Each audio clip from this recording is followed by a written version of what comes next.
नमस्कार दोस्तों, मधुर कथाएं चैनल पर एक बार फिर से आपका हार्दिक अभिनंदन है। तो आज की मेरी कहानी का शीर्षक है भाभी का झूठ। तो चलिए शुरू करते हैं आज की अपनी ये कहानी।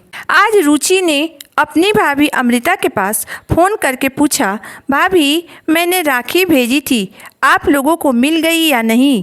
उसकी भाभी बोली, नहीं दीदी, अभी नहीं मिली, 1-2 दिन में मिल जाएगी। अपनी भाभी की बात सुनकर रुचि बोली, भाभी कल तक देख लीजिए, अगर नहीं मिली तो मैं खुद आऊँगी भैया को राखी बांधने। अगले दिन सुबह उसकी भाभी अमृता ने खुद फ़ोन लगाया और बोली, दीदी आपकी भेजी हुई राखी अभी तक हमें नहीं मिली है। इतना सुनते ही रुचि ने फ़ोन रखा और अगली गाड़ी से मायके चल दी अपने भैया को राखी बांधने। वह राखी और मिठाई लेकर अपने मायके पहुंच गई और सबसे प्यार से मिली जुली, खूब बातें की तथा हंसी मजाक भी हुए। 2 दिन बाद राखी का त्यौहार था। वह अपने भैया को राखी बांधकर जब अपने घर आने लगी तो उसकी भाभी ने नेग में उसे बहुत सारे सामान दिए तथा एक सोने की अंगूठी भी दी।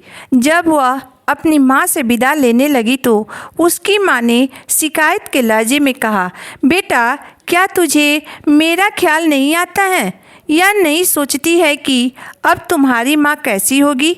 अपनी माँ से मिलने थोड़ा जल्दी आया करो, मेरी आंखें तुझे देखने के लिए तरस जाती है। रुचि बोली, माँ मेरे ससुराल में भी एक माँ है जिन्हें मेरी ज़रूरत है और मैं बार बार उन्हें छोड़ कर नहीं आ सकती हूँ। और माँ आपके घर में भी तो भाभी के रूप में आपकी एक और बेटी हैं, आप भाभी को ही अपनी बेटी क्यों नहीं बना लेती हैं?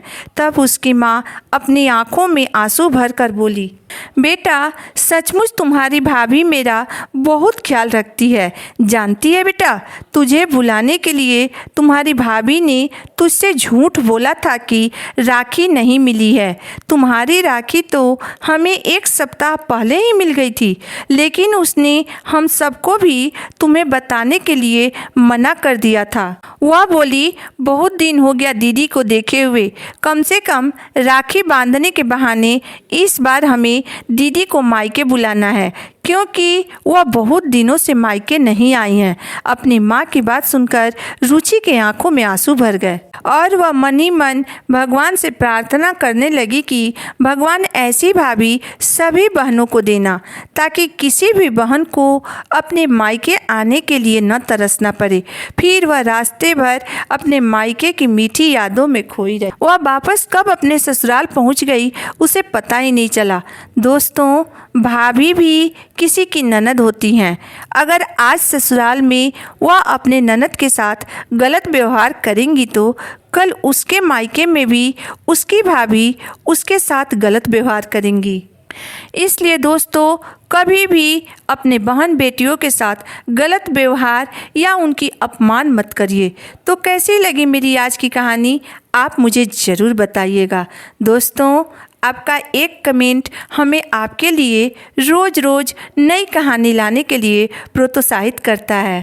अगर आपको मेरी कहानी अंत तक पढ़ने और सुनने के बाद पसंद आई हो तो मेरे वीडियो को लाइक कर दीजिएगा, चैनल को सब्सक्राइब कर दीजिएगा। तो फिर मिलते हैं एक नई वीडियो, एक नई कहानी के साथ। तब तक के लिए धन्यवाद।